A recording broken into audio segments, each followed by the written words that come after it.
أعوذ بالله من الشيطان الرجيم بفضل بسم الله الرحمن الرحيم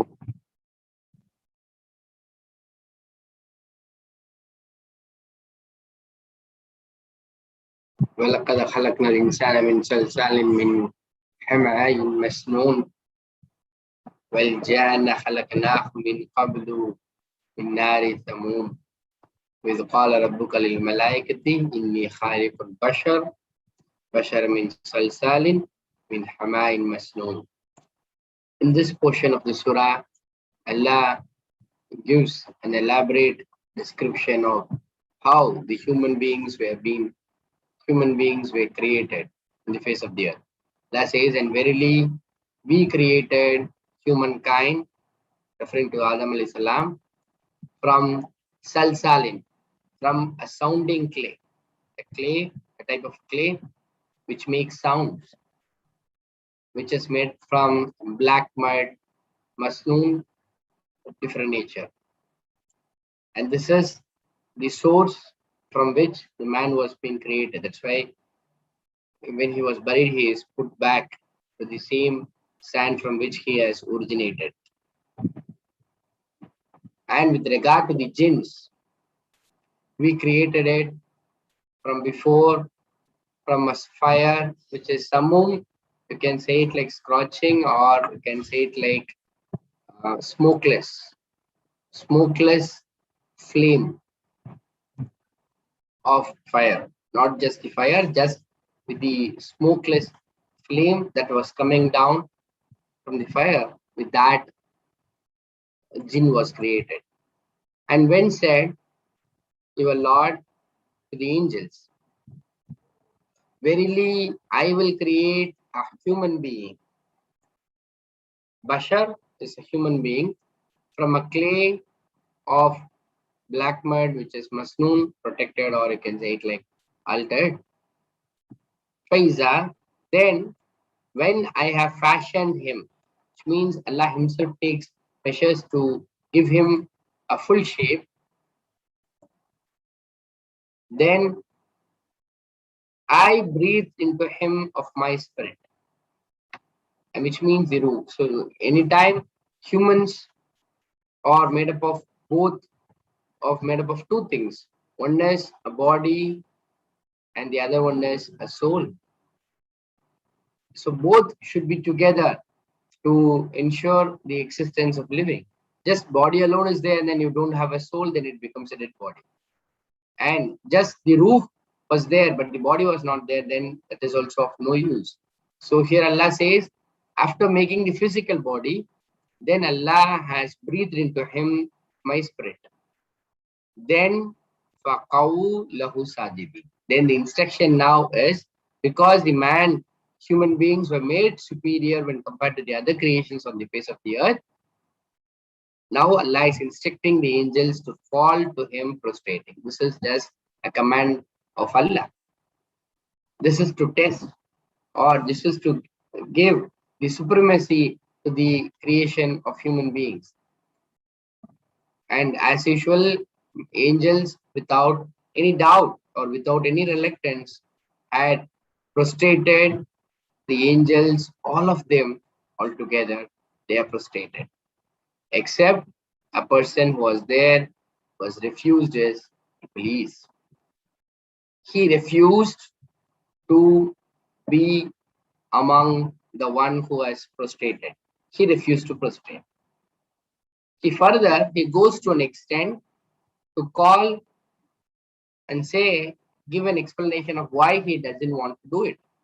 He said, I am not going to prostrate to human beings, which means I am not going to accept that human beings are superior creations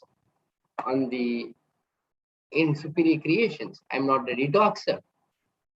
Whom you have created out of a clay from a black mud, which is altered, which means he wants to say that I was made from a fire and they were made from a clay. And he further goes on to explain in the other areas of the Quran that he says that fire is better or superior than the sand. So I am superior than them. Though it look like it sounds logical, his point. But the point to be pondered here is he has refused to obey to Allah. So to give supremacy to the fire and then to keep sand inferior, it's all a plan of Allah. But the question is, though he is logically correct, sometimes we may be trying to logically prove that it is not possible to follow Islam in different areas of our life. But that's what Shaitan is also trying to prove here. He's trying to prove his logic. But he has to understand the point that to whom he is talking to whom he is referring to. Whether Allah is not aware of this, whether Allah is not aware. The question here is Allah is trying to test people whether they are really obedient to him. So the immediate reply that comes out to him is then get out of it. Verily you have become expelled. Regime, expel. The same word that we every time we use in Auzubillahi Minash Shaitanir Rajim, the same regime. So you are being expelled out of a good company. So here you just understand there is only one command that Allah has instructed, and he has refused to do it. So Allah has cursed him. How many commands in a single day we keep rejecting at it, and what should we say about our character, our negligence with regard to the disobedience that we do to Allah? Here Allah says, and verily upon you will be the curse till the day of Qiyamah, till the day of judgment, where the matter will be settled down. Now, Iblis asked this. He said, "Oh my Lord, then give me respite," which means I need a long time to survive. Give me a respite till the day they will be raised. Because he knows for sure that there is going to be a day of Qiyamah where this people who are really a good slaves of Allah will be made to get into heaven, and then the wicked ones will be made to get into the hellfire. So till that point in time, I need a time.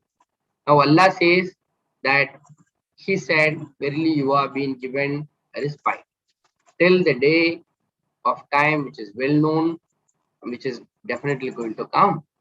He said, Iblis now challenges and says that because, my Lord, because you have led me astray, you have misled me. So his promise is to surely I will make fair seeming or attractive or very much luring for them to do sin in the face of the earth. That's why we find even today, even doing any sin for that matter, it's very attractive, looks very fair seeming, looks like it's a norm of the day and it's a trend of the day.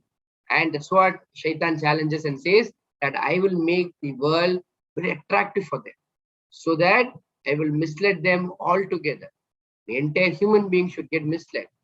And he says that the point that he wants to arrive at is I will make the worldly life, the enjoyments, the transitory benefits which is not perpetual, which is not permanent, which is very transitory, so alluring for the man so that he will forget the responsibility of the vicegerent of Allah. The main essence of coming to this world, the man should forget, and he will have to render his account, that he will be made to forget that he will be going to render his account on the day of Qiyamah. And they will also forget you and they will disobey you. And this is the plan by which I am going to work out and then going to mislead them altogether. Allah doesn't say it is not possible for you. But Allah says, Illa ibadika minhum mukhlasin. This is a point for us to ponder upon is, yeah, you can mislead them, but there is a specific group of people whom you could not mislead. And you and I, as a sincere followers of Islam, should long and continue to strive hard to become among a troop which Allah says here. Except your slaves among them who are really sincere. Mukhlisin was sincere. Come what may, be it a small good deed of spending just half an hour a day for Islam, whatever it is. If they have taken a oath to do something for the cause of Islam, they are really sincere. They make it high professionalism. And they do it even if the world doesn't watch them. they are really sincere in things that they do to please Allah. And for such people who have such qualities, shaitan could not mislead them. So even a small deed for that matter, it has to be done sincerely, and it should be done only for the sake of Allah, not for anything else, not for business motive, not to have anything, any hidden agenda behind that, but only agenda of doing any good deed is to be done sincerely to please Allah and to seek His pleasure and love. Then Allah says, and He said, that is a way straight to me, which means referring to the Islam. So they will follow and adhere and sincere to follow the commandments of Islam in their day-to-day life. And Allah further goes on to explain, and for such people who are really sincere to follow them, Allah says, verily my slaves, those are the people to be called as my slaves. And for such my slaves, not you have over them any authority. You can't do anything to them to mislead them. I have any authority except those who follows you will be of those who go astray.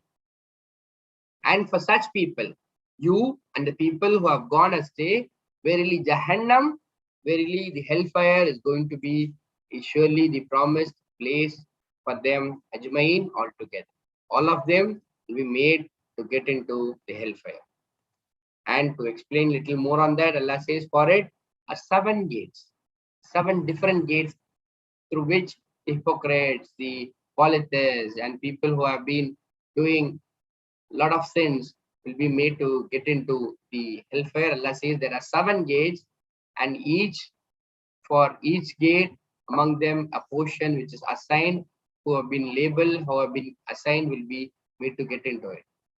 This is the one side of the coin with regard to hellfire.